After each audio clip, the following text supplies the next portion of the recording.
Бізге дейін 1000 жыл бұрын өмір сүрген адамдар қиялымызға кіріп шықпайтын құрылыстар тұрғызған. Ғалымдар бұл құрылыстарды кімдер, не үшін және ең бастысы қалай салғанына ғасырлар бойы бас қатырып келеді.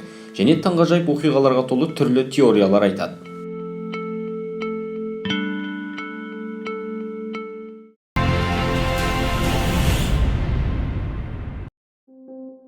Стоунхендж, Англия. Эпос бойынша тас кешенін сиқыршы Мерлин тұрғызған. Шын мәнінде Стоунхендж король Артурдың өмірлік серігі пайда болды делінген уақытқа дейін пайда болған. Бірақ жүздеген километрлерден табылған тас қашалған орындағы ауыз үйінділерді қалай тасымалдаған, құрылыстың не үшін салынғаны да түсініксіз. Обсерватория не болмаса ғибадатхана болғаны белгісіз.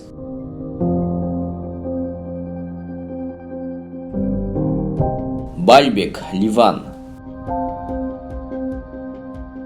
Ертеде өркендеп тұрған қаланың қираған үйіндісі антикалық стильдегі шіркеу ансамблі, алайда римдіктердің салмағы 1000 тонна болатын тас блоктарды қоятын технологиясы болмады. Салыстырмалы түрде Афиналық Парфенон ливандық алыптан 2 есе кіші, ал Хеопс пирамидасының ең ірі саналатын бөлігі бар жоғы 90 тонна тартады. Оның іргетасын мысырлықтар салып делінеді, кейде тіпті алыптар соққан дейді. Кейбіреулер бұл Вавилон мұнарасының негізі деп есептейді.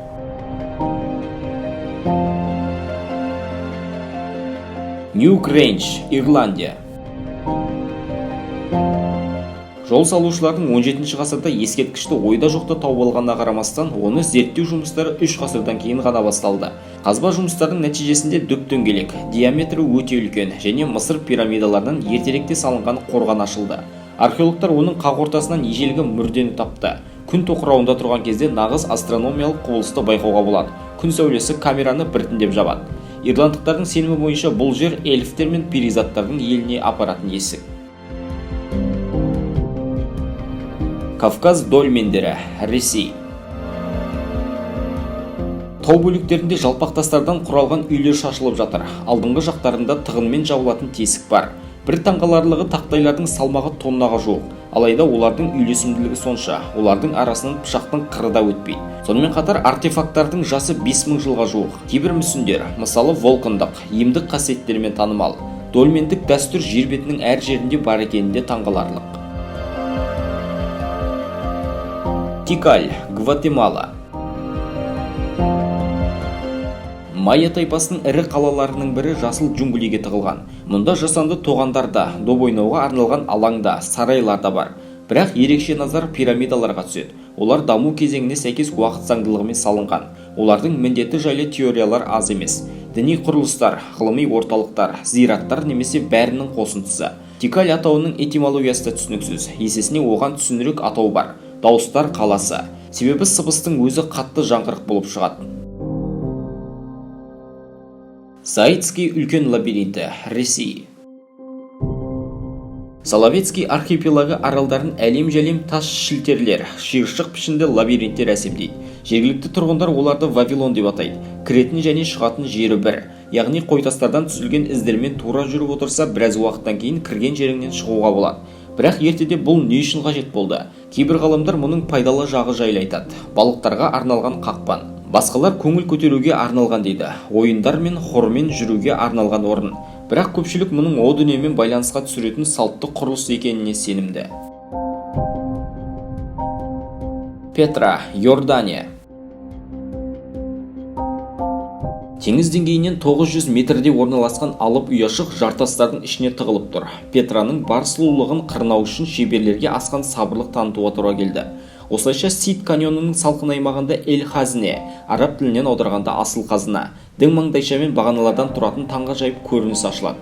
Бәлкім шіркеу, бәлкім кесене болуы мүмкін. Көптеген құпияларды жасырған бұл құрылыстың бір түсініксізі, оюшылар немен және қалай жұмыс істеген. Құрылыс ағашынсыз ою мүмкін емес, бірақ оларды қайдан алған?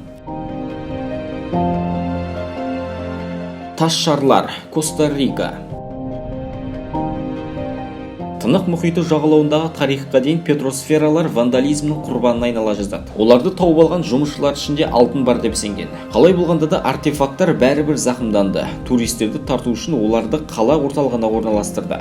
Әрі-бері тасымалдау салдарынан олардың нақты мезгілін анықтау қиын. Олардың пайда болу жайлы теория судың әсерінен мүмкін емес болып шықты. Жалпы бұл өзіне планеталар нышаны, шекаралар белгісі, дәлелсіз болжамдар ғана.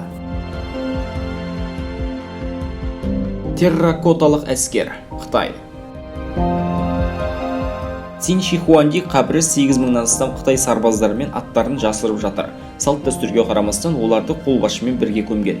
Біздің заманымызға дейінгі 200-ші жылдарда қолдан жасалған әскер адам бойымен бірдей етіп, өте ұсақ бөлшектеріне дейін бір-бірін қайталамайтын түр келбетпен жасалған. Қазба жұмыстары кезінде өте абай жұмыс істеу керек болды.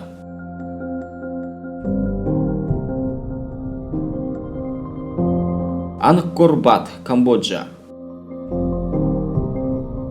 Еуропалықтар бұл кешен жайлы 19 ғасырға дейін білмей келді. Ал білген соң мұны кхмерлер салғанына күмәнданды. Қала өте қалың, жіктері кей жерлерде көрінбейді. Тастар өте тегіс. Конструкциялар өз салмағының арқасында тұр. 200 ғибадатханадан тұратын ансамбль жолаушы қай жақтан келе жатса да, солардың үшеуін ғана анық көре алатындай етіп салынған. Жауын-шашын маусымында Ангкор Ват тамаша көрініске ие болады. Суға толы кең ор кешенді шексіз мұхиттың арасындағы аралға ұқсатады. Тимбукти, Мали. Аңызға сәйкес қала Букту әже мен оның құдығының арқасында пайда болған. Ол барлық керуенді қуана қабылдап отырған. Бұл қала орта ғасырлық өтірік әңгімелердің басты кейіпкері болған. Алтыннан жасалған көшелер, дана тұрғындар. Африкалық Эльдорадоны бағындырғысы келген батылдар қайтып оралмаған. Осылайша француз Рене Калле қажылыққа баратын адам ұқсап киініп қалаға аттанады. Сазбалшықтан жасалған ғимараттардан тұратын кедей қаланы көргенде оның таңданысында шек болмады. Ерекше архитектуралы мешіттер қазірде саяхатшылардың сүйікті мекеніне айналды.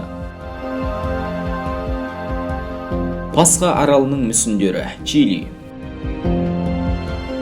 Тынық мұхитының құрғақ аймағында алып муайлер орналасқан. Оларды бір орыннан бір орынға тасымалдаған және төңкерген деген болжам бар.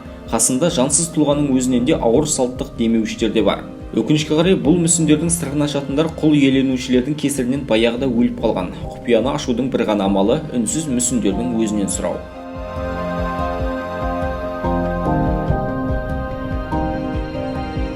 Үлкен сфинкс, Мысыр.